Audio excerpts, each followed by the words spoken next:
There's just something so beautiful about this bonfire. I can't quite put my finger on it, but I just love this room. It's so simple and yet I find it kind of beautiful.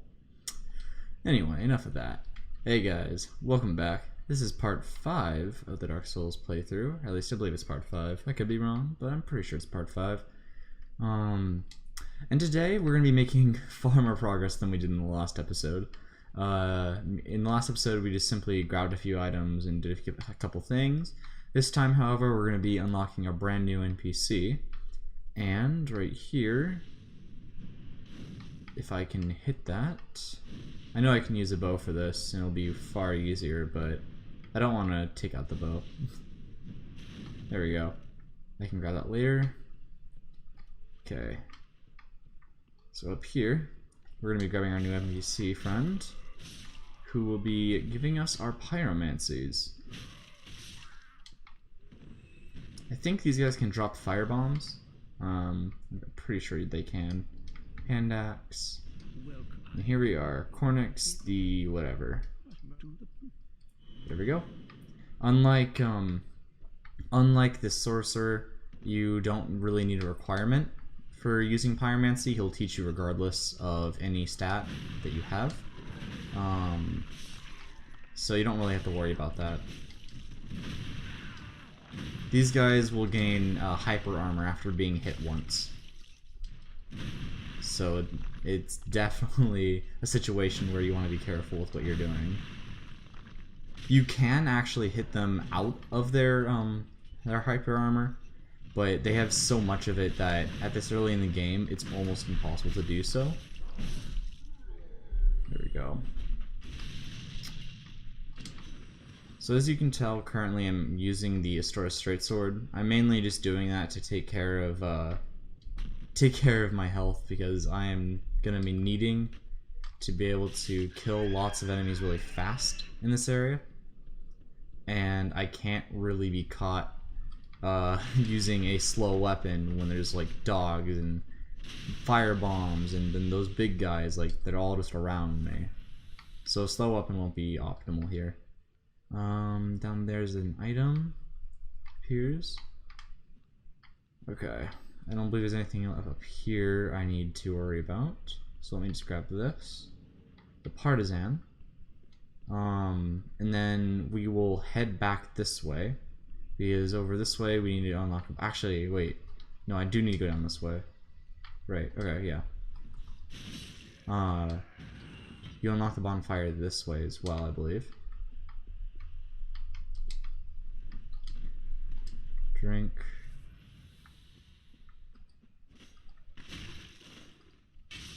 There we go. I was hesitant right there to drop down.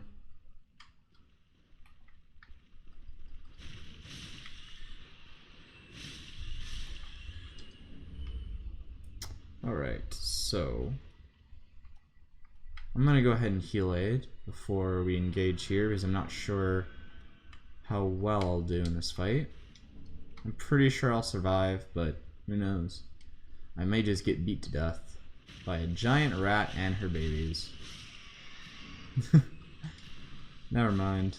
This isn't Dark Souls 1. In Dark Souls 1, rats are way worse because their hitboxes are larger and they're faster. But in this game, they're rather slow. So over here is the bonfire, and all we have to do is just go back up this way to get to where we need to go. Ooh, summon sun. And right here, this is gonna be dangerous because we have to fight a mad spirit. This guy will always spawn, period. You can't stop him from spawning unless you're not embered, but if you are embered, he will always spawn, even if you join his covenant. It doesn't matter, it doesn't affect anything. I tried parrying there, I mistimed it. Got hit. There we go. He can use Warmth, I think it's called, which is an overtime heal. It's a giant ball. that will heal both allies and enemies of whoever casted this spell, including himself, obviously. It's very annoying because it will also heal this guy, and this guy will not attack the Mad Spirit. I don't want to summon the I don't want to summon the White Spirit because then she might think that I want to take her to the boss, which I don't. I would just be summoning her to help me out here, and that's it. There it is. That's the warmth spell. That's what I have to be afraid of, because if he stays in there and I do damage to him, it won't do basically anything. However, I can also use it to my advantage. There we go. Okay. Oh no, I thought I timed that correctly. Dang.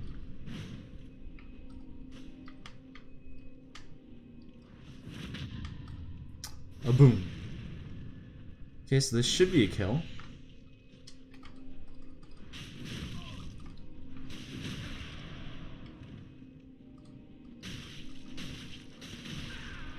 Oh. His warmth spell just saved my butt. Straight sword. Yep, that's the straight sword for you. Obviously, you could have just easily taken him down by just like waiting for him and parrying him, and I did parry him a couple times, but personally I like fighting out NPC fights. I don't like cheesing them, just because it doesn't feel right. So that's how I typically go about doing things. I shouldn't be able to run up here. No, dang.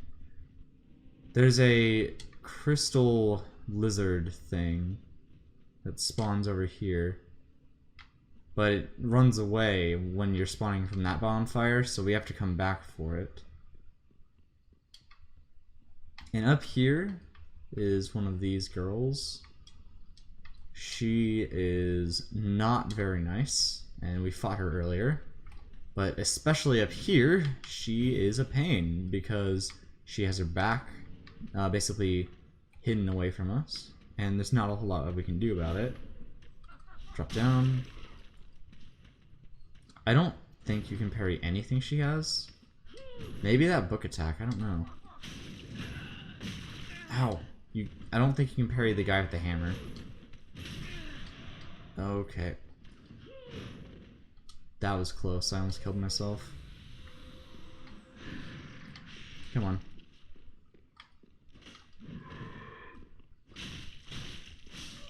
Gotcha. He can drop his hammer, I think. I could be wrong.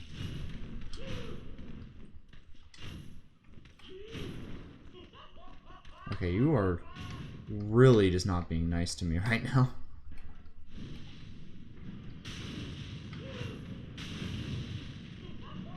So I'll just cheese you. There we go. Also, earlier I got this, the Fire Clutch Ring. I just forgot to equip it. What this does is it makes you take more damage, but the trade-off is that you do more damage. And in this game, damage, honestly, it doesn't matter, because the way damage protection scales just kind of negates the drop in defense. So, you know, to a point. Obviously, you're still taking more damage overall, but it's barely noticeable in this game. It would matter more in like boss rooms, but even then, usually it doesn't matter enough. Okay, so there's a guy who's gonna drop down on your head, and right here's the whip. I don't recommend any of the whips for weapons. They are really bad.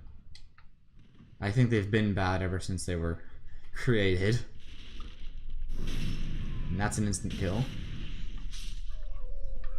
Parrying him is also an instant kill with a dagger. Let me go ahead and grab this. And that is everything in this area that I want to grab. However, I still need to get that crystal lizard, so what I'm going to do quickly in order to get it is I'm going to go over here. I will go over to this roof. I'll drop down to here. if I cannot be an idiot and make the jump.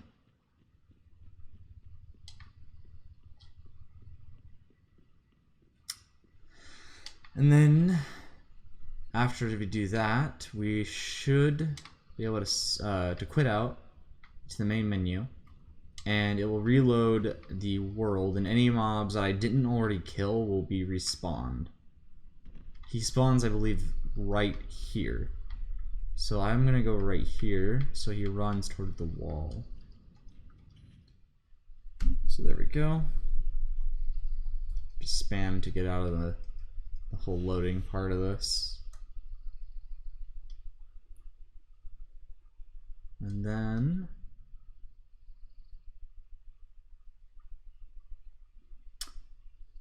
Bisque urn filled with black powder explodes, inflicting fire damage. I couldn't tell by the fact that it was called the firebomb. There we go. Sharp gem.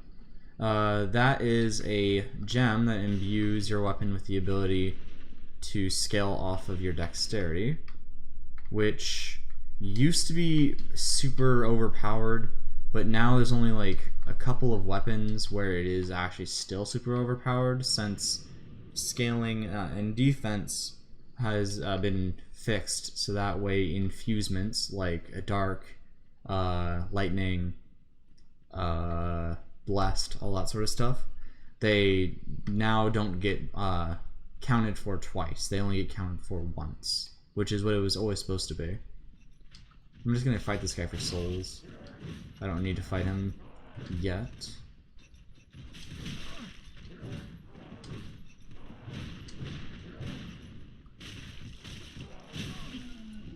I almost managed to hit him before he hit me. There we go. He can drop his weapon, I think. I don't think it's the exact same weapon, but I believe he can drop it. Maybe it's not him that can drop it. Maybe it's a different one later on. But I think you can get that weapon. This sign right here, this is a dark spirit sign. Never summon them. I don't like saying not to summon anyone, but just don't summon them, because most of the time, even though they can fight the creatures of the world, they're just going to act like a normal invader, and they're just going to try to kill you. And if you aren't willing to fight them, then there's no reason to bother. You're better off waiting for a white summon sign or a yellow one. Of course, I always recommend summoning the Sunbros, which is the yellow one, just because they will give you sun medallions if you finish bosses with them. Come here. There have been a couple times where this guy's teleported into the wall and just kind of fallen to his death. I don't know why, but he does. It's really weird. Dog AI is amazing.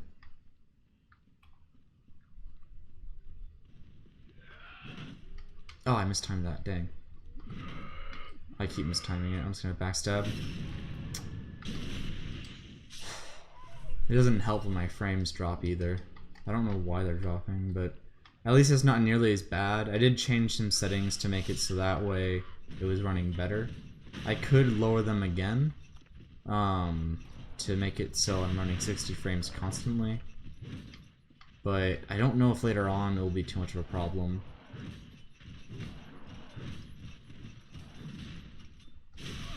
Yeah, I don't think it's worth fighting these guys. I just died.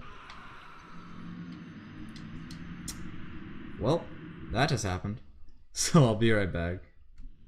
Okay, welcome back. Yep. Falling to your death in this game is really bad. Especially since it's not really something that you can just simply get better at. Because a lot of the times it's not whether or not you're good at the game, sometimes you're just not paying attention to the cliff that's right behind you. And at that point it's mainly just making sure that you have good spatial awareness. They can fall off the edge and kill themselves. I've had it happen a couple of times, but I wouldn't rely on that because their AI is good enough to know that there's a cliff there. 133, okay, not bad. Even with the clutch ring, you're not going to be doing amazing damage since you're just using Fire Orb or Fireball. But you'll be doing better damage than you were before. I think I would be doing like maybe 90, maybe 100 something, but it was definitely not 130 something. It was definitely a lot less.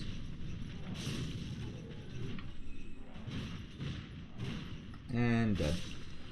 Okay, so right here, the Flamestone plate is right there. Is that it? Yeah, that's it. I'll have to probably actually go get that offline. I don't think it will fall down if I shoot it from here. Yeah, but that's where it is, just so you know.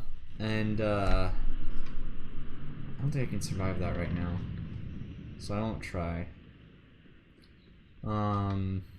But here's my favorite NPC in the game. I love him. He is my best friend. It's the Onion Man himself, Siegward. You don't have to talk to him here at all. Regardless if you talk to him, he will, once you step on this, he will go up. Because he realizes that all you have to do is wait, basically. You just have to not stand on the elevator and then you can do a thing.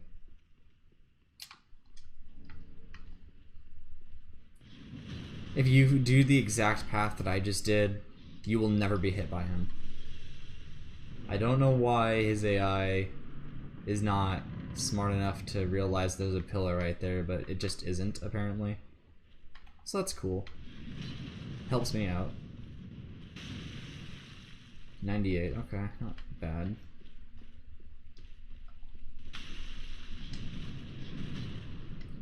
I don't need his straight sword as I'm not planning on using the Irithyll. I might use it temporarily because it scales with faith, obviously. It's pretty good for that. But I don't think it's perfect. It's not what I want. Oh. Didn't realize his AI wasn't... There we go.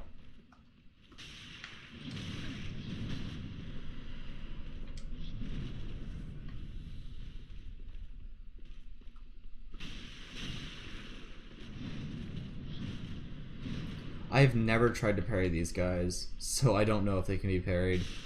I guess they can be because of the way they attack, but honestly, I am just not brave enough to try. So there we go. Road to Sacrifices bonfire. Normally, in a regular run, I would have gotten this way earlier, just so that way I can do some speed running tactics. Not like the actual glitches, but just getting here faster in general. But obviously, I'm doing this for a playthrough, so I had to do a few other things first. Also, you may have noticed I'm wearing different armor set and stuff. And if you were to take a look at my setup, excuse me, my setup, I'm way higher in level than I was before. And that's because off camera from the last episode, I had spent probably a good 2, maybe 3 hours grinding Vort, just so that way I can wield certain things, and also because I wanted to get these medallions, Sunlight Medals. I have 6 of them currently. I'm probably going to be putting my sign down near the Rotted Greatwood for a little while as well to get up to 10. But from there, I'm probably going to be mainly focusing on grinding for the medals, either at the Old Demon King or at the Watchers. I'll probably try to get 10 from both, but you know, just how you do. So right here, this is a drop. I would recommend taking off anything that might reduce your chances of survival. I don't know if weight is counted for anything through this, but I'm going to take that off as well. And I'm going to put on the tankiest stuff I have. Let's go ahead and do this. I have almost the entire knight set. Almost. The only thing I don't have is the gauntlets, and it makes me sad. Yeah, so I'm gonna pop a Ember here. I don't know if this is gonna work. I haven't put too much into my health, but you gotta try what you gotta try. So here we go. And there you go. That is skipping this entire trek you have to make after buying a key. I survived with just enough health in order to be able to make that fall.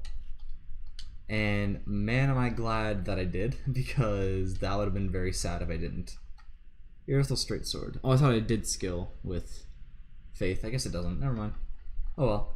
Doesn't really matter either way, but it is a pretty good sword. Is it better than what I have?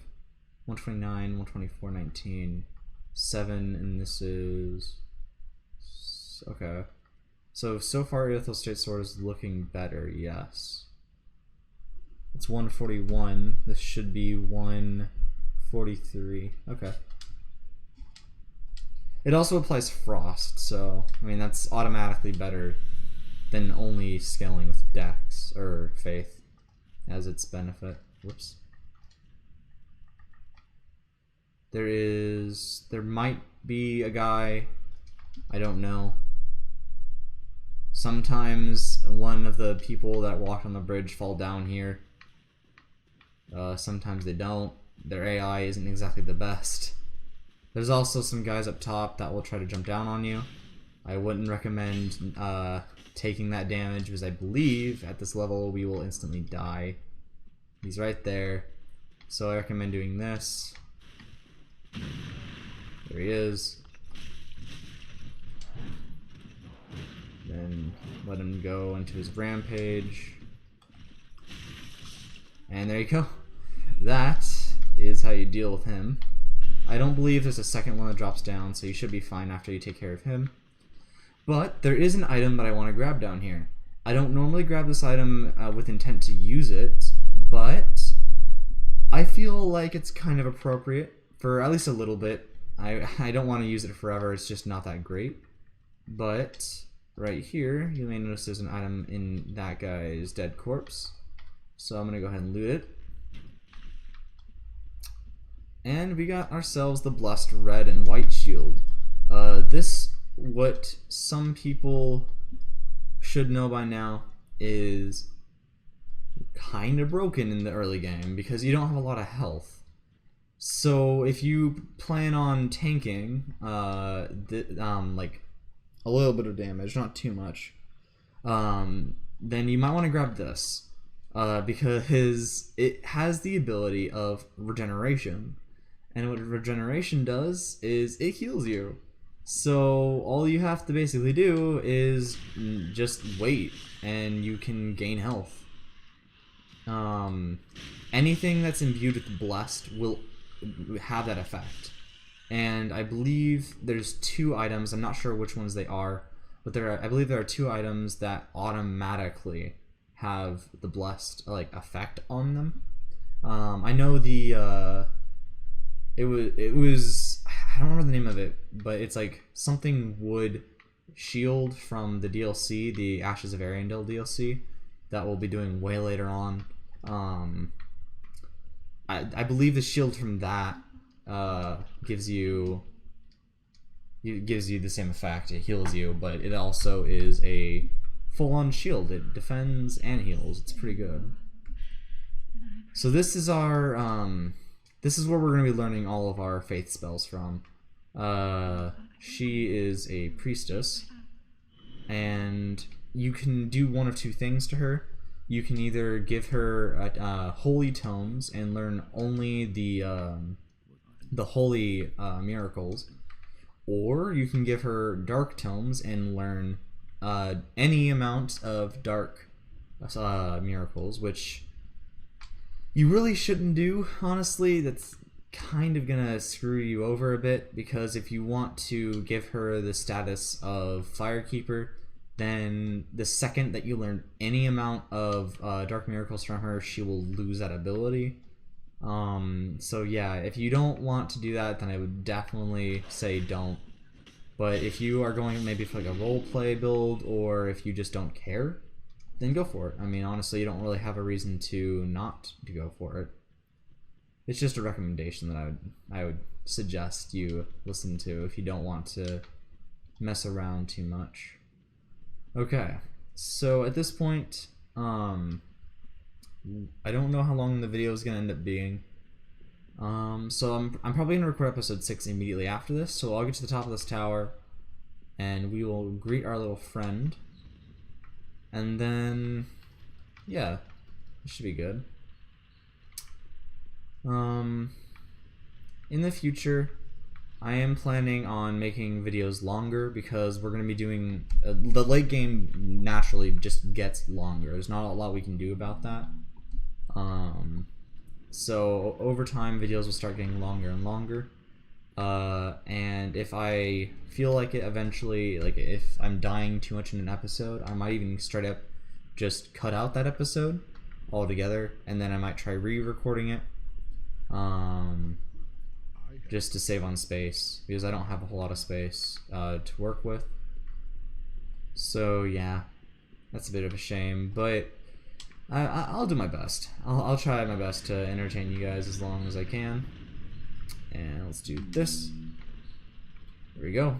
So this is where we're going to stop this episode for today. Hope you guys enjoyed, and I'll see you guys in the next video. Bye.